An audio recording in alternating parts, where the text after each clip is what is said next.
Voltamos, Brasil. E agora nós vamos falar de um assunto muito, mas muito interessante, viu, gente? Olha só. Paternidade. Como o apoio do pai é de suma importância para a mãe, para o bebê, nessa fase, no início e a vida inteira, né? Então, nós vamos falar principalmente hoje sobre o pós-parto, para a gente tentar trazer esse pai para mais perto, mais próximo, para criar esse vínculo, esse elo que é tão importante. O Breno é psicólogo, né? Maravilhoso. Bem-vindo, Breno. Obrigado, boa Para a gente tarde. falar de um assunto tão importante, né? Vamos falar paternidade, né? É um papel tão importante, mas que às vezes a gente sente muito essa falta. A mulher reclama muito nesse período, né? O pós-parto. Uhum. E aí? Como que é a realidade hoje em um país machista? Como que está mudando? Então, vamos lá, vamos a algumas atualizações, né? Vamos Bom, pensar vamos juntos. modernizar um pouco isso aí. É, se a gente for pensar em números, né, tem uma coisa que me chama muita atenção ainda, né, que eu acho que a gente pode começar por aí, que o Brasil ainda tem, de acordo com o último censo, os últimos dados, o Brasil ainda tem um pouco mais de 5,5 milhões de crianças sem o registro do pai, né, na sua certidão de nascimento. Eu acho que isso já diz um pouco ou bastante sobre como a paternidade, muitas vezes ela é vista como muitos homens não se apropriam dessa paternidade, né? É um abandono e eu acho que a gente tem que olhar muito para algumas questões que nos chamam a atenção. Primeiro, a gente tem que entender que paternidade, a gente tem que ter compromisso a partir do momento que você resolve ser pai, né? E isso é uma construção que não vem só com a chegada do filho, é uma construção anterior, né? Quando a gente fala com a parceria, quando a gente começa a pensar no nome, quando a gente começa a se ver enquanto pais. Então, é uma construção anterior. Segundo, o que leva, né, a esses homens a não assumirem essa responsabilidade? Porque paternidade, acima de tudo, é uma paternidade responsável. E por Né? que tiram isso, hein? Você como psicólogo, você consegue analisar? É medo, é insegurança? Eu quero entender a cabeça. O que Eu que acho, acontece? tem um pouco disso tudo, eu acho que tem uma questão de medo, tem uma questão de, às vezes, não conseguirem assumir mesmo essa responsabilidade, né, em- de se perceberem num lugar, numa situação onde eles não vão conseguir dar conta. Às vezes tem questões com uma dificuldade de comunicação com a própria parceria, e aí passa por questões de violência, brigas, né? E aí tem toda uma questão do próprio casal também, que faz com que, às vezes, essa paternidade ela não aconteça. Mas isso tudo são questões todas que a gente pode dialogar, pensar, refletir juntos. Mas assumir essa paternidade, ela deveria ser independente disso, porque a criança, ela não, né, assim, Gente, a ela não criança, tem a culpa. ela não pediu para estar ali. Sim. É esse casal que fez uma escolha inteira, esse filho. E E quando não é feita a escolha? E quando acontece? quando Como essa você trabalha com isso também? Esses pais que não estavam preparados, aconteceu, a mulher engravidou, a namorada engravidou, ou teve um caso em uma noite, de repente a mulher engravidou. Uhum. É mais difícil. O que pode acontecer, o que é uma realidade também, mas ainda assim eu acho que parte muito daquele olhar de vamos ter cuidado um com o outro, né? Essa é a nossa realidade agora, vamos conversar a respeito. Como é que é estar nesse novo lugar enquanto mãe, enquanto pai, né? Que nível de cooperação, e eu gosto muito dessa lógica, dessa reflexão, viu, Nani? Assim, que nível de cooperação que nós podemos ter diante dessa criança que veio, né? E eu acho um pouquinho, talvez assim, um pouquinho. é, a gente tem que tomar um certo cuidado quando a gente fala assim que essa criança não foi planejada. Foi planejada. Eles tiveram toda uma relação, todo um contato. Como dá para dizer que essa criança não foi planejada, né? É, mas eu tô falando em casos, né? Aconteceu uma noite, Sim, saiu e exato. aconteceu, a mulher engravidou. É, mas, Tivesse responsabilidade, usasse preservativo. mas eu acho que acontece, Acontece quando tem né? que acontecer. Exato, Veio. acontece e acho que quando acontece vamos olhar para essa realidade, Sim. vamos olhar para isso de fato e como é que nós estamos implicados nisso, o que nós podemos fazer um com o outro, um pelo outro, e a partir dessa realidade vamos cooperar, vamos nos ajudar, vamos entender e aos poucos ir se apropriando, porque assim como a paternidade ela não é opcional, ou pelo menos não deveria ser, porque a maternidade socialmente ela já é posta, né, como É. uma realidade para a mulher. E a paternidade muitas vezes ela é entendida por muitos homens como algo opcional, algo pontual, a conta-gotas, e não. Por isso que eu tenho uma certa ressalva, né, quando se fala em paternidade ativa. Porque a maternidade ela é sempre ativa. A gente não ouve falar de uma Sim. maternidade ativa, né? E por que a paternidade tem que ser ativa? Não, a paternidade ela é constante. eu gosto de pensar sempre em maternidade e paternidades possíveis, né? Porque mesmo quando o filho ele não vem de um planejamento, Sim. é possível a gente cuidar dessa criança, é possível, mesmo a gente não sendo um casal, mas é possível exercermos a nossa Cada paternidade, um, né? né? Cada um a sua Cuidarmos dessa parte. criança, exato. Então eu gosto de pensar nas possibilidades de construções que nós temos diante disso. Ô, Breno, e a importância para este bebê, este amor, este cuidado? De extrema importância, né? Porque essa criança, ela é amada, ela é protegida, ela tem ela se sente, né? Ela se sente acolhida acima de tudo, né? E eu acho que quando eu penso em acolhimento, gosto muito também dessa expressão. Acho que quando a criança ela se sente acolhida, ela tem contornos, ela tem preenchimentos, né? Então essa criança, ela tá, imagina, ela está precisando, ela está se desenvolvendo, ela está conhecendo o mundo ao seu redor, né? É um universo gigantesco, né? Onde ela vai passar por várias fases desse desenvolvimento. Quando ela tem esse preenchimento, quando ela tem esse acolhimento dos pais, é muito diferente esse desenvolvimento, né? Então, até na maneira dela conversar, dela falar, dela se De tudo, posicionar, né? dela A participar, formação dela mesmo, de né? interagir com o mundo, né? E Exatamente. o pai, a importância desse pai presente? Vamos falar de pais que não são casados, não estão juntos, né? Que não estão Pais no mesmo teto, separados. pais separados. Uhum. E a importância para essa criança?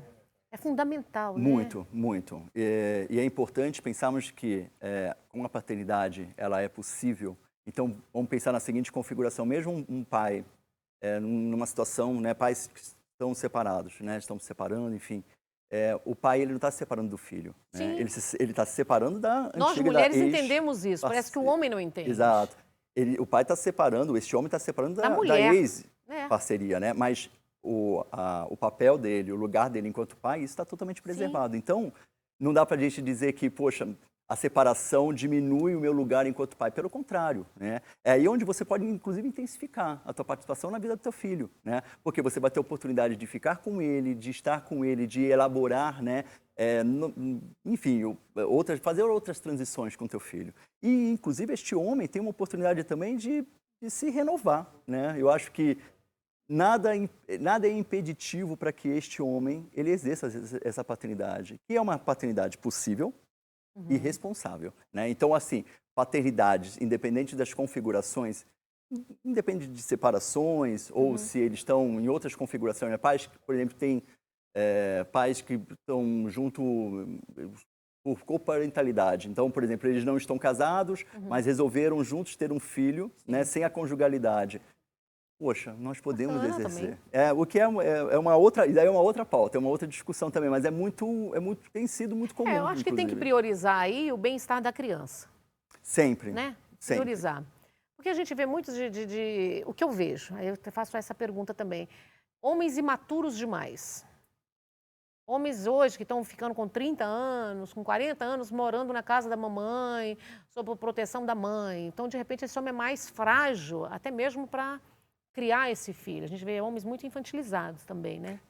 Nani, mas aí eu acho que também vale sempre a crítica de que não dá pra gente ficar sempre passando a mão Não, é na isso que eu acho cabeça, também. né, e passar Sim. pano, né, assim, naquele sentido de, sabe quando, e eu super entendi o que você falou e é verdade. É que eu vejo muito homem muito infantil hoje também, parece que eles não querem arcar com as responsabilidades. Mas faz sentido isso que você está dizendo. E, ao mesmo tempo, eu acho que, assim, está na hora mesmo de, enquanto homens, a gente se ressignificar e sair desse lugar, né? Sim.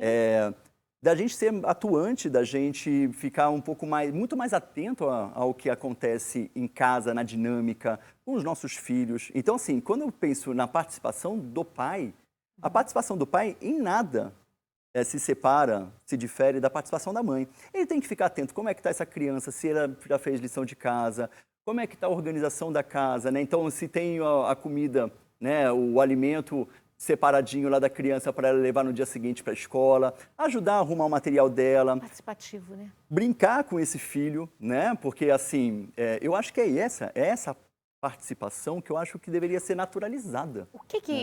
Qual é a imagem que a criança tem até os, sei lá, vamos falar, 5, né? Vamos jogar 5 aninhos, depois a gente coloca para depois. O que esse pai presente traz para essa criança? Qual é a imagem que essa criança tem? Porque a gente sempre fala, né? As meninas em deusa. Eu tenho 2 meninas, vou falar, hein? É Deus no céu, Pai na terra. Sim, sim. né? Então, quando o pai é muito presente, é fantástico. Bem, você falou das tuas filhas, né? Vou pedir até licença também de mandar um beijo para minha filha. Eu tenho uma filha de 8 anos chamada Sofia. que Beijo, deve- Sofia. E eu acho que a tua pergunta me remete muito a uma outra questão, que é um pouco dessa idealização do pai, né? O herói. Não é? Eu acho que o pai presente, Ele é tudo isso e mais. principalmente, ele desmistifica um pouco essa ideia do herói, porque o pai não precisa ser herói, né? O Não. pai, ele tem que ser humano. E ele tem que ser visto através desse afeto, dessa emoção. É um pai que sente dor, é um pai que também tem demandas, é um pai que também deseja, é um pai que também sofre, é um pai que também que não dá conta, né? Então, Mas tudo bem, né? e tudo bem. tudo bem. Eu quero ser este pai para a Sofia, porque eu quero que ela me enxergue justamente como uma pessoa humana, com limites. Uhum. Né? Eu não consigo dar conta de tudo, mas farei o possível para estar junto com ela, para a gente aprender juntos, para a gente seguir em frente, para caminhar, para construirmos. Então, eu acho que o pai presente, ele vai desmistificando um pouco essa ideia do herói, que durante muito tempo, Cria pessoas mais né, fortes também, existiu. né? Criam crianças mais fortes, né? Exatamente. Porque a força da criança está justamente em perceber que, assim, poxa, o meu pai chora, o meu pai se entristece, meu pai sente dor, mas olha só, ele está aí, né? Ele sempre, ele continua, ele segue em frente. Então, eu acho que é assim, vamos ser exemplos também para os nossos filhos nesse sentido, né? A gente mostrar também a nossa vulnerabilidade, e tudo bem, né? Não tem problema nenhum enquanto pai eu mostrar minha vulnerabilidade, mas a partir disso mostrar para minha filha que assim, olha, nós somos vulneráveis, mas a gente cai, a gente levanta e a gente segue em frente. Paternidade é uma coisa é sagrada. Nos dias de hoje, eu vejo muitos pais bacana também, né? Homens que estão tomando a frente, criando as crianças, mulheres que estão indo trabalhar, pais que ficam com as crianças. Mudou, isso é muito maravilhoso, né? É verdade. E a gente percebe que tanto as meninas como os meninos, o que eu percebo, quando os pais, né, o pai, independente de estar separado ou não, mas se ele está presente, ele convive com... nós estamos criando pessoas mais seguras. Porque quando tirou o pai ou a mãe, principalmente até os 7 anos de idade, você desmorona o mundo dessa criança. Se você não der esse apoio psicológico, emocional para essa criança, nós vamos criar nossos filhos mais problemáticos no futuro, né? Eu acho que a tua fala também ela é importante, porque enquanto possibilidades de construções, tanto na maternidade quanto na paternidade, eu acho que essa presença do pai, ela é constante mesmo. Então, assim, aos 7 anos, você tem um lugar, você tem um acolhimento, uma dinâmica com o teu filho, você tem um cuidado específico com ele. Na adolescência, você vai ter um outro cuidado. 2 vezes mais. Readequando linguagem, exatamente, né? Readequando linguagens e posturas. Meu Deus. Na idade adulta, isso também acontece de uma outra forma. Outra forma, né? Mais leve. E eu acho que isso é super importante, porque independente das fases, das idades, né? Nós estamos falando de afeto. Nós estamos falando de amor, nós estamos falando de carinho. É um carinho que é constante.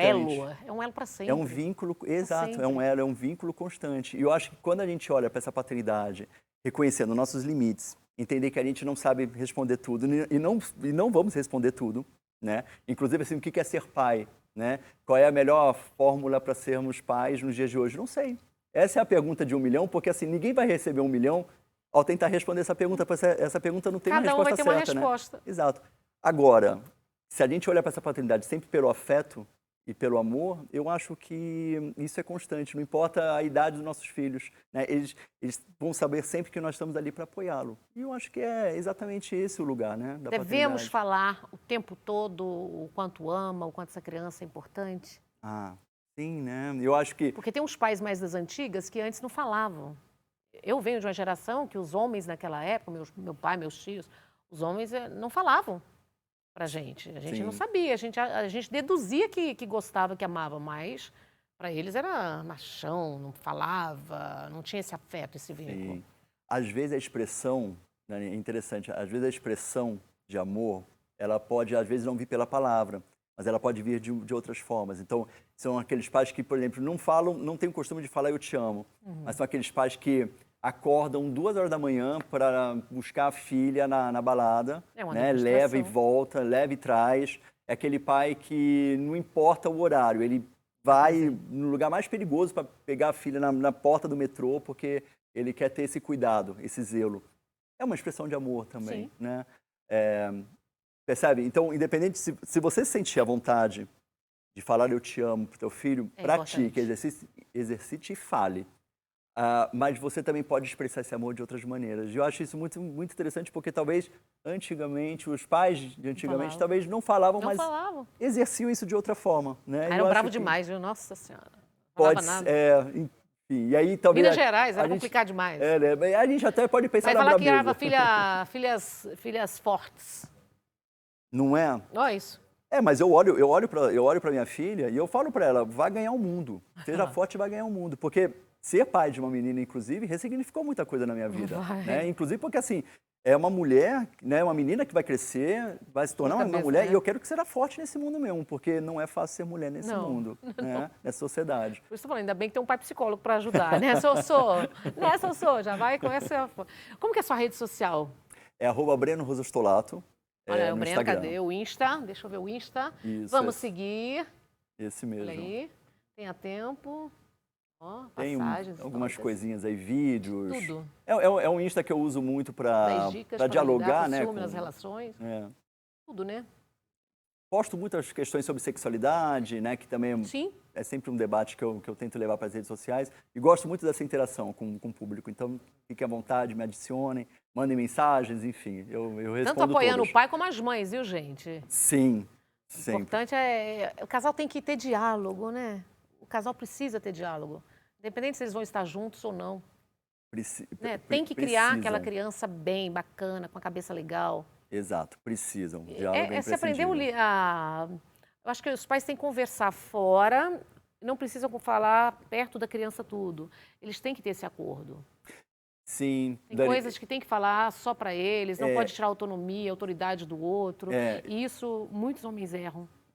Eu acho que os casais têm que começar a olhar também para esse cuidado, né? De estabelecer combinados, acordos, falar a mesma língua, né? Para um não desautorizar o outro. Mas tem isso, viu? Mas tem isso, vou te falar, viu? Tem. Eu vou falar que o pai, nessa hora, eles gostam de se sentir melhor, que as meninas ficam do lado. E filho vai sempre pro lado que está protegendo mais, ajudando mãe.